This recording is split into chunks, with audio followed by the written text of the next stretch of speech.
Pemirsa, mewabahnya pandemi COVID-19 di Indonesia membuat perayaan Idul Fitri dan salat Idul Fitri berbeda pada tahun sebelumnya. Lantas bagaimana pelaksanaan salat Idul Fitri di tengah pandemi COVID-19? Berikut kami sajikan pernyataan lengkap dari Ketua Majelis Tarjih dan Tajdid Pimpinan Pusat Muhammadiyah Samsul Anwar berikut ini. Apabila pandemi ini belum dinyatakan bebas di Indonesia dan belum ada kepastian bahwa lingkungan kita bebas dan aman untuk berkumpul, maka sholat Idul Fitri ditiadakan. Bahasa Pak Agung tadi, sebaiknya tidak dilaksanakan di lapangan. Jadi maksudnya sebaiknya ditiadakan pelaksanaan sholat di lapangan. Lalu kenapa demikian? Ya karena prinsip-prinsip agama itu adalah yang pertama, agama itu tujuannya memberi rahmat kepada manusia. Menurut ahli fikih, mewujudkan kemaslahatan manusia.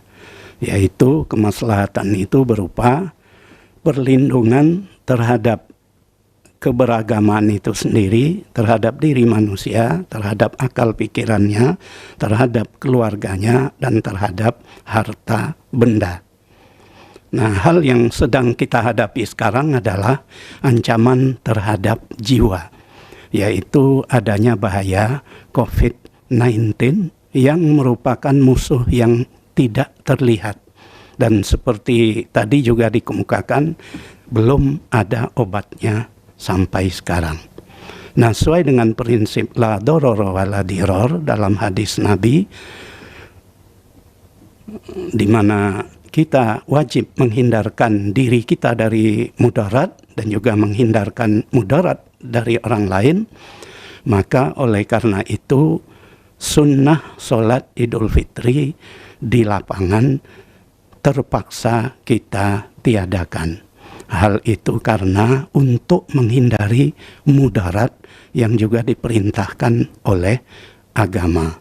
Karena berkumpul banyak orang itu bisa menjadi sumber penularan COVID-19 kepada yang selama ini sehat itu. Jadi oleh karena itu ditiadakan. Nah, pada sisi lain, kalau sholat di lapangan tidak dilaksanakan, lalu bagaimana? Apakah kita melaksanakannya bisa di rumah?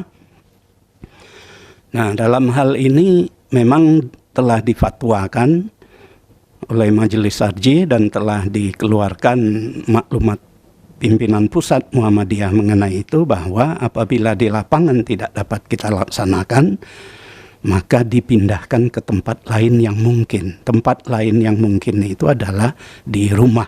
Di masjid juga sama halnya dengan lapangan, karena juga merupakan perkumpulan orang banyak itu. Nah, dalam hal ini apakah ada dasarnya pemindahan sholat id ke rumah? Ya, kita mendapat keterangan dari ahli hadis yang sangat kita kenal semua, yaitu Imam Al-Bukhari. Dia mengatakan apabila sholat id tidak dapat dilaksanakan bersama imam, maka dapat dilaksanakan di rumah. Beliau mendasarkannya kepada hadis, meskipun hadis itu sangat umum, tapi bagi beliau itu adalah dasar sholat id dilaksanakan di rumah, yaitu sabda Nabi Muhammad sallallahu alaihi wasallam, "Hadza iduna ahlal Islam." Ini adalah hari raya kita umat Islam. Nah, hadis ini dengan matan yang sedikit berbeda, beliau riwayatkan dalam dua tempat yang lain, yang intinya sama. Cara memahaminya menurut Imam Bukhari adalah hadis ini menunjukkan bahwa kita berada dalam situasi hari raya. Bagaimana kita merayakan hari Id itu adalah seperti dipraktekkan oleh Rasulullah dengan melakukan sholat Id. Nah, hanya saja kita tidak bisa melakukannya secara normal, yaitu di lapangan seperti yang dipraktekkan oleh Rasulullah, maka dapat kita lakukan sesuai dengan yang mungkin kita laksanakan. Dalam hal ini Nabi Muhammad SAW sendiri bersabda, fa idza amartukum bi syai'in fa'tu minhu mastata'tum.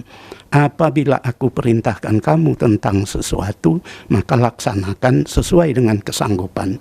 Di dalam Al-Quran sendiri juga Allah Subhanahu wa Ta'ala berfirman, fattaqullaha mastata'tum. Bertakwalah kepada Allah sesuai dengan kesanggupanmu.